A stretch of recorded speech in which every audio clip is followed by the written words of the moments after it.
So what kind of got you into the whole bartending thing in the first place?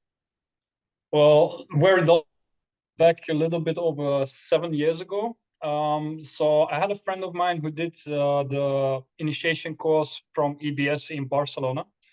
And it was Okay. like just a local friend of mine from the area I was living in Belgium. And he came back, brought back like a shaker and a bottle, had some like small tricks he learned on the course. And at that time, it piqued my interest in not in such a way that I was like hooked to it, but I just like tried it out a couple of times and it felt interesting. And I think about 2 weeks after that, I met with Christophe van den Abelen, which is also a professional Flair bartender right now. And he was like throwing around 4, 5, 6 shakers at the time. And I was like, it amazed me. My mind was blown when I saw that. So I remember when I was talking to him, the first thing I actually said to him when I saw him was like, "How many girls do you take to bed every week doing this?" And he, Oh yeah. like, and it's like that broke the ice instantly. And because I wasn't working at the time, he wasn't either. He just moved across Belgium to where I was living. And from that moment on, I was like, "Yo, let's try this. Let's train together." And we've trained together for 5, 6 months before he moved to England, and it really got me a good base into flair bartending in general. So that's where it all started for me, just straight up meeting Christoph fairly straight in the beginning, and then going from there. I just kept the motivation up, and I've been pushing ever since. Yeah, that's really good. Yeah, I think that's kind of how a lot of us started is there was always this kind of person who kind of like inspired us or we just found was very cool.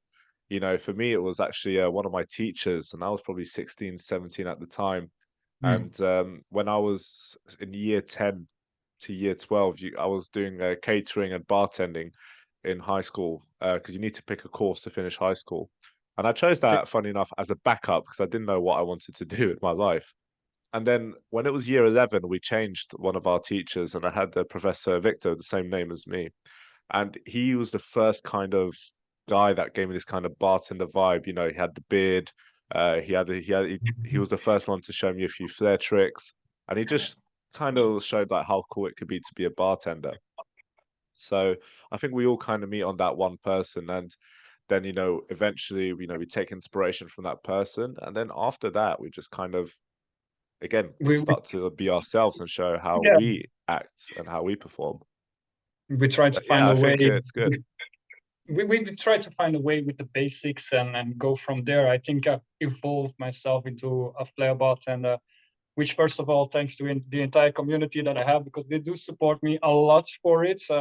It was a heavy road to get where I am right now, but I do really Yeah. over the time, because people told me like, yeah, you had lessons from Christoph in the beginning, but you have such a different style than he does. And that's where we get back to like every bartender just has their own things that they actually personally evolved into. And that's what also piques my interest. Sometimes I look at other people being like, yo, this guy is really good. But then again, they're like, yo, man, you're insane as well. So keep pushing. It's what motivates and drives us to just become better every single day. Yeah, exactly. I think with flaring, it's such a beautiful art, part of our bartending lives. And, I think everyone will do a little trick from, spinning a napkin. But then when you kind of want to learn more and more, and, like yourself, you're a flair bartender.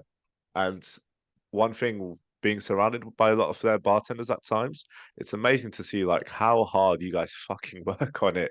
Because a lot of you guys could have your bartending jobs where you're doing 40 or 50 hours a week. Then you got a day off, usually when you should be resting, and you guys are like, no, fuck that. You just go to the park and you're there for Every hours weekend. and hours.